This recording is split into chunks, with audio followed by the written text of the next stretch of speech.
नाज़रीन आदाब। 11 सितंबर 2025 मुताबिक 18 रबीउल अव्वल के अवधनामा वॉइस एडिशन में आपका खैर मकदम है। आप समाअत फरमाने जा रहे हैं अवधनामा में शाया अहम खबरों के खास हिस्से।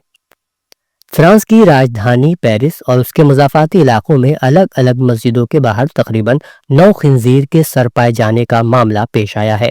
इनमें 5 खिंजीर पर फ्रांसीसी सदर इमैनुएल मैक्रों के नाम भी लिखे हुए हैं।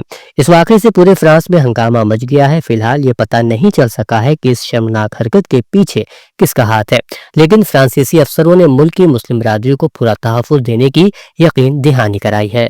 कतर की राजधानी दोहा पर इसराइली हमले के बाद मशरिक़ वुस्ता में ज़बरदस्त कशीदगी का माहौल है। इस हमले के साथ ही हमास के खिलाफ इसराइल की मुहिम मजीद वसी हो गई है।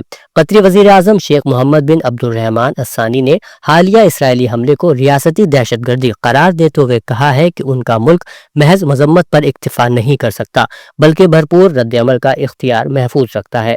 बैनुल-अक़वामी खबर रसाई इदारे की रिपोर्ट के मुताबिक कतरी वज़ीर आज़म ने दोहा में प्रेस कॉन्फ्रेंस से खिताब करते हुए कहा कि इसराइल का हमला न सिर्फ गैर कानूनी और इश्तियाल अंगेज था, बल्कि उसका मकसद गजा जंग बंदी की कोशिशों को सबूताज करना है। उनका कहना था कि इस इसराइली हमले का वक्त इस इजलास के साथ जुड़ा था जिसमें हमास की मुज़ाकराती टीम अमरीकी तजावीज़ पर गौर कर रही थी। उन्होंने कहा कि हम एक फैसला कुन मोड़ पर खड़े हैं, अब सिर्फ बयानात नहीं बल्कि अमली इक़दामात का वक्त है। वज़ीर आज़म नरेंद्र मोदी ने बुध को इतालवी वज़ीर आज़म जॉर्जिया मेलोनी के साथ हिंदुस्तान यूरोपीय यूनियन तजारती मुआहदे के जल्द नतीजा अख्ज़ करने और यूक्रेन में तनाज़े के जल्द हल में इटली की हिमायत के बारे में बातचीत की। दोनों वज़राए आज़म के दरमियान टेलीफोनिक बातचीत के बाद मिस्टर मोदी ने कहा कि दोनों ममालिक हिंदुस्तान इटली स्ट्रेटेजिक पार्टनरशिप को मज़ीद मजबूत करने के लिए पुरअज़्म है। नेपाल के बाद अब फ्रांस में भी हुकूमत के खिलाफ पुरतशद्दुद मुजाहिरे शुरू हो गए हैं। हुकूमत से नाराज अवाम सड़कों पर निकल आई है और सदर इमैनुएल मैक्रों के खिलाफ नारे बुलंद करती हुई दिखाई दे रही है। जगह जगह तोड़फोड़ और आगजनी भी शुरू हो गई है, जिसने हालात को इंतहाई कशीदा बना दिया है।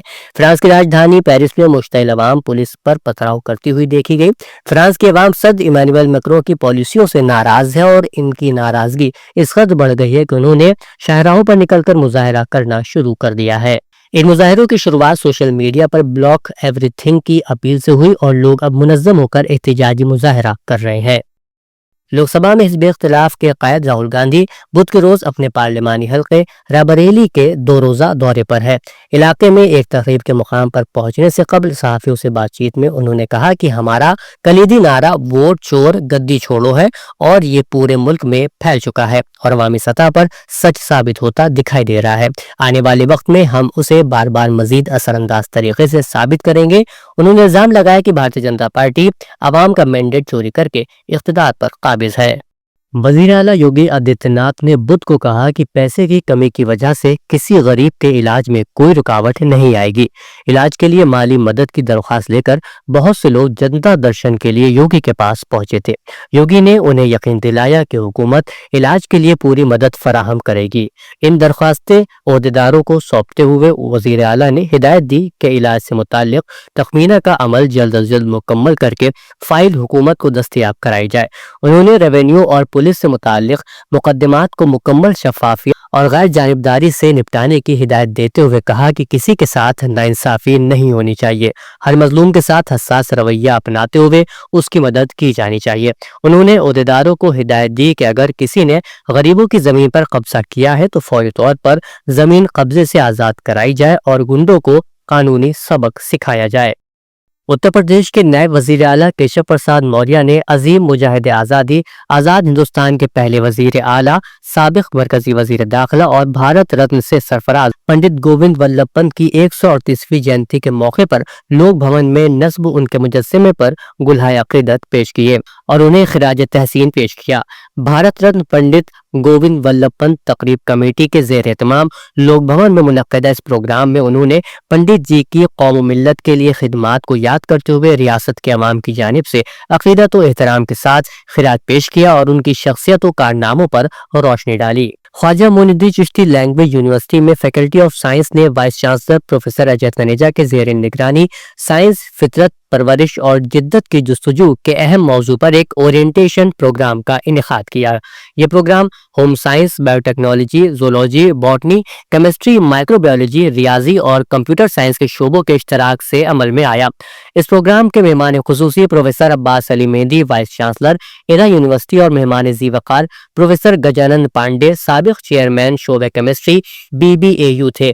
اس موقع پر اپنے مہمانوں کا استقبال کرتے ہوئے اس پروگرام کے کوآرڈینیٹر اور شعبہ ہوم سائنس کی صدر ڈاکٹر تطہیر فاطمہ نے کہا کہ یہ ہماری خوش قسمتی ہے کہ آج ہمارے درمیان بڑی ذی علم اور اہم شخصیتیں موجود ہیں جن کے افکار و خیالات کی روشنی سے ہمارے ذہنوں میں ایک علمی نور پروان چڑھے گا۔ Vice chancellor professor Rajat Taneja نے اپنی صدارتی تقریر میں کہا کہ سائنس کی ترقی محض کتابی علم تک محدود نہیں بلکہ اس کی اصل روح تحقیق، تجربہ اور جدت میں پوشیدہ ہے۔ انہوں نے اس بات پر زور دیا کہ موجودہ عہد میں طلبہ کو صرف نصابی تعلیم ہی نہیں بلکہ عملی تربیت، تحقیقی رجحان اور تنقیدی شعور کی بھی ضرورت ہے۔ مہمان خصوصی پروفیسر عباس علی مہندی نے اپنے خطاب میں کہا کہ سائنس کو اگر فطرت کی زبان سمجھا جائے تو ہر شے ہمیں ایک نیا سبق دیتی ہے۔ اس کے ذریعے انسان نے کائنات کی حقیقتوں کو سمجھنے کی کوشش کی اور آج بھی یہ جستجو جاری ہے۔ اس موقع پر لینگویج یونیورسٹی اور ایرا یونیورسٹی کے درمیان مفاہمت کی ایک یادداشت پر دستخط کیے گئے۔ اس مفاہمت نامے کا مقصد علمی اور تحقیقی تعاون کو مضبوط بنانا ہے جس سے مشترکہ اقدامات، وسائل کے تبادلے اور طلبہ اور اساتذہ کے لیے نئے مواقع پیدا ہوں گے۔ ودیوت کرمچاری سنیکت سنگھرش سمیتی کے بینر تلے بجلی ملازمین نے بدھ کو اتر پردیش میں بجلی کے نظام کی مبینہ نجی کاری کے خلاف ریاست بھر میں زبردست احتجاج کیا۔ ملازمین کا الزام ہے کہ پاور کارپوریشن کی اعلیٰ انتظامیہ ورٹیکل سسٹم کے نام پر ہزاروں آسامیاں ختم کرنے کی سازش کر رہی ہے جس سے بجلی کا نظام پٹری سے اتر سکتا ہے۔ سنگھرش سمیتی نے کہا کہ صرف لیسا یعنی لکھنؤ الیکٹریسٹی سپلائی ایڈمنسٹریشن میں ہی 8000 سے زیادہ عہدوں کو ختم کرنے کا فیصلہ کیا گیا ہے۔ ان میں 2055 ریگولر اور تقریباً 6000 کانٹریکٹ ملازمین شامل ہیں۔ اودھ نامہ میں شائع جہانما خبروں کے مطابق گلوبل سمود فلوٹیلا نے اطلاع دی ہے کہ امدادی قافلے کے تیونس سے ناکہ بندی کے شکار غزہ روانہ ہونے کی تیاری کے دوران اس کے ایک اور جہاز پر مشتبہ ڈرون حملہ ہوا ہے۔ فلوٹیلا نے منگل کو انسٹاگرام پر اعلان کیا کہ ایک اور کشتی مشتبہ ڈرون حملے کا نشانہ بنی ہے۔ کوئی زخمی نہیں ہوا، مزید معلومات جلد فراہم کی جائیں گی۔ وہیں امریکی اخبار وال اسٹریٹ جرنل نے اسرائیل کے قطری دارالحکومت دوحہ پر حملے کے بارے میں امریکہ کو پہلے سے علم ہونے کا دعویٰ کیا ہے۔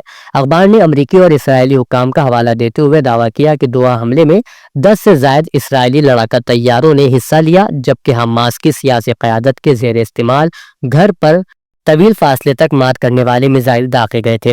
WSJ نے مزید بتایا کہ اسرائیل نے قطر پر میزائل داغنے سے چند منٹ قبل امریکہ کو آگاہ کیا تھا، تاہم حملے کے مقام کے بارے میں نہیں بتایا تھا۔ اخبار کی رپورٹ کے مطابق امریکی فوجی حکام نے میزائل لانچ ہونے کو دیکھ کر ہدف کا اندازہ لگایا۔ اسرائیلی حکام نے حملے کا انتخاب اس لیے کیا کیونکہ اسرائیل نے اندازہ لگایا کہ حماس کے کئی رہنما امریکی صدر ڈونلڈ ٹرمپ کی جنگ بندی کی تازہ تجویز پر غور کرنے کے لیے جمع ہے۔ وال اسٹریٹ جرنل نے بتایا کہ اسرائیلی حکام حملے کے لیے امریکہ کے ساتھ تعلقات کشیدہ ہونے کا خطرہ مول لینے کے لیے تیار تھے۔ ترک صدر رجب طیب اردوان اور قطر کے امیر شیخ تمیم بن حمد الثانی نے دوحہ میں حماس کے مذاکراتی وفد پر اسرائیلی حملے پر تبادلہ خیال کرنے کے لیے ٹیلی فون پر بات چیت کی۔ اردوان نے امیر قطر سے تعزیت کا اظہار کیا اور اس بات پر زور دیا کہ انقرہ قطر کی ریاست اور عوام کے ساتھ کھڑا رہے گا۔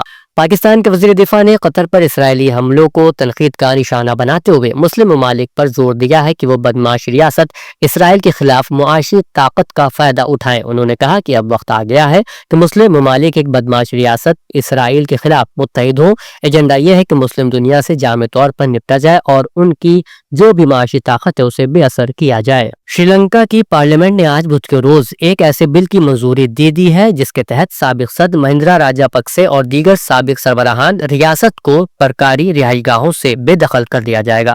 یہ اقدام بائیں بازو کی نئی حکومت کی کفایت شعاری کی پالیسی کا حصہ ہے۔ صدر انورا کمارا ڈاسانائکے کی جانب جماعت نے اس بل کے حق میں ووٹ دیا جس نے 1986 کے اس قانون کو ختم کر دیا جو سابق ملکی صدور کو پرتعیش رہائش گاہیں، گاڑیاں، ایندھن اور سیکریٹریٹ کی سہولتیں فراہم کرتا تھا۔ 225 رکنی اسمبلی میں بل کو 2/3 اکثریت یعنی 150 ووٹوں کے ساتھ منظور کیا گیا جبکہ صرف ایک اپوزیشن رکن نے اس کی مخالفت کی۔ اودھ نامہ میں شائع مضامین کو مکمل طور پر پڑھنے کے لیے اودھ نامہ .com پر وزٹ کریں۔